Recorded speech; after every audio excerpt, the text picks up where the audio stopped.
Assalamualaikum warahmatullahi wabarakatuh. My name is Dhimas Prastia and my student ID is 101. I think the best in Africa's bond market.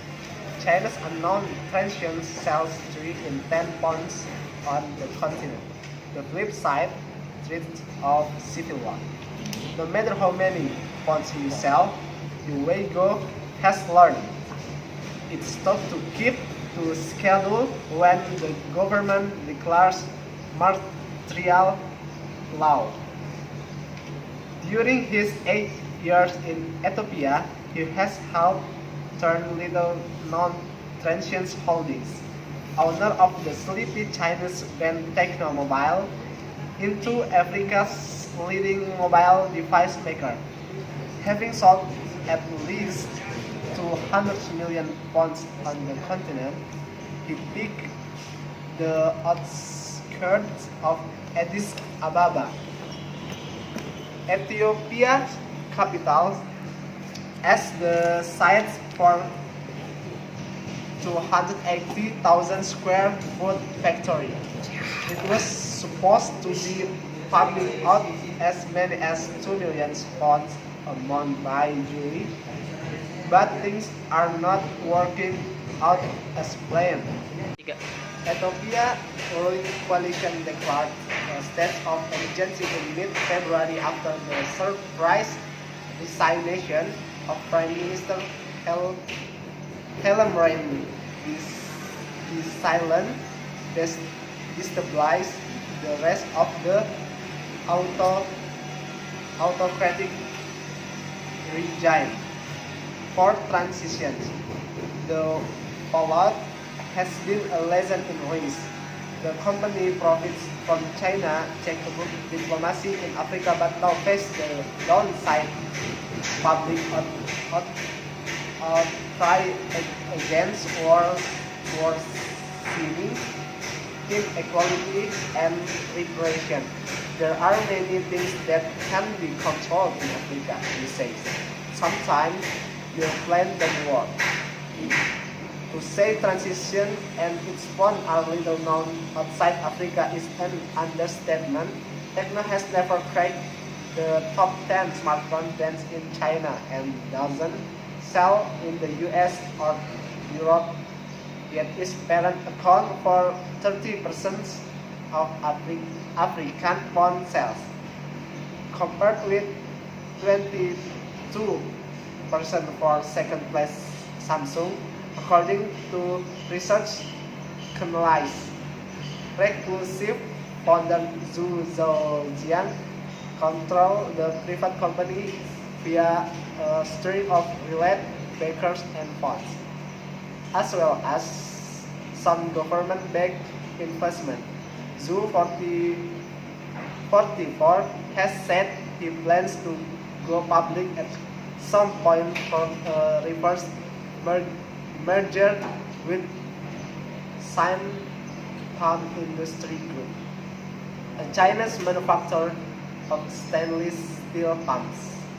Transition rise in Africa comes at a time when the continent is undergoing rapid transformations, owing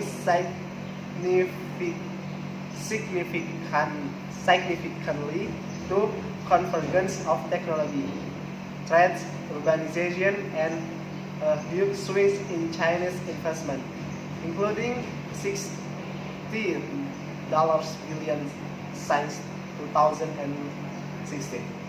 What transition embodies is a kind of reading of the Chinese state, which beginning in the 1990 saw the opportunity that Africa represents.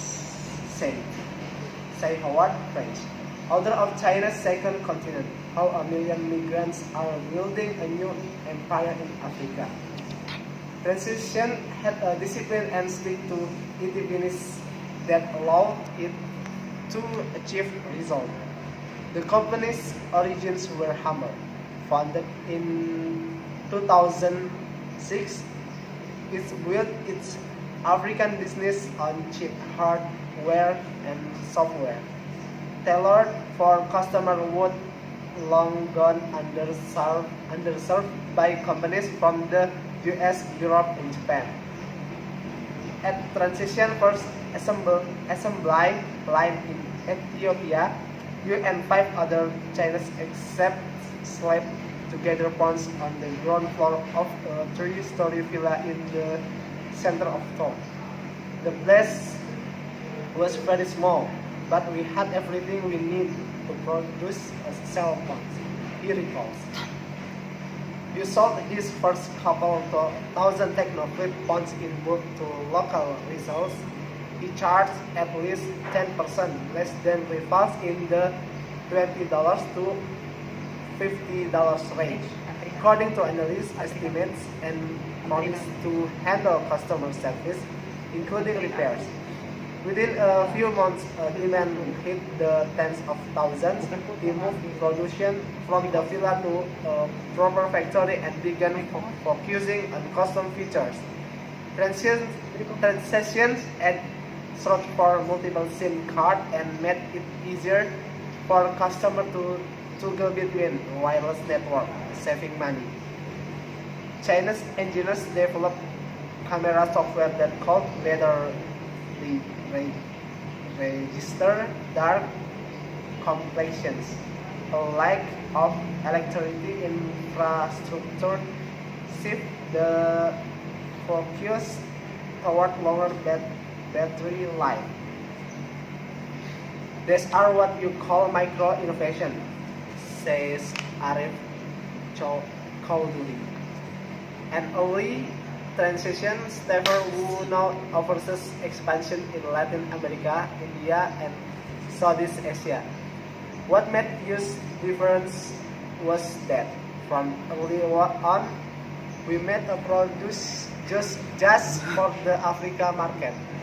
The company says it has about 5,000 staffers in Africa, and Chowdhury says more than 90% of them are locals. The company expands across Africa and into higher-end models. Today, it's no longer perceived as only a knockoff. In the Tanzanian city of Moshi, Techno owner Dhimas said he spent $160 for the Canon CX strong camera, battery life, and air of trendiness. Now 1 in 6 people on the continent is a customer, and transient success has helped draw in Huawei and Xiaomi, China's star domestic phone brands. Techno is changing the narrative that African can afford smartphones, say Guana Ali, a venture capitalist whose Savannah fund focused on local internet startups. Facebook, WhatsApp, Instagram, all those apps owe a lot of their success to Techno, he says. In Ethiopia, it's less clear if transients will benefit from growing demand for representation among the country's largest ethnic group, the Oromo and Amhara, or whether the company having built its business under the oppressive regime will suffer from perception of coziness.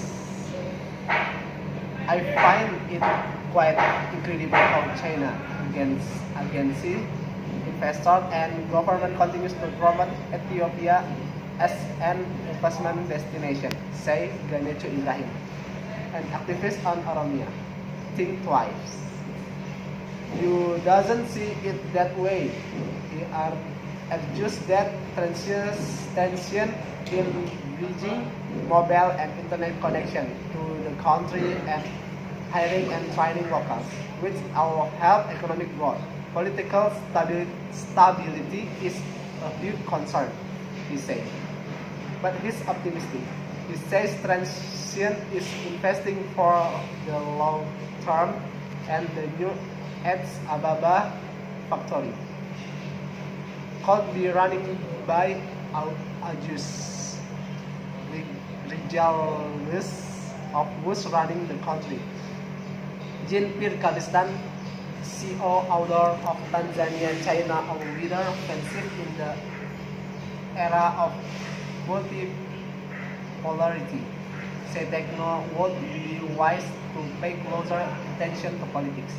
The Chinese government and companies in general only establish ties with the ruling government. They engage little with opposition parties, he says.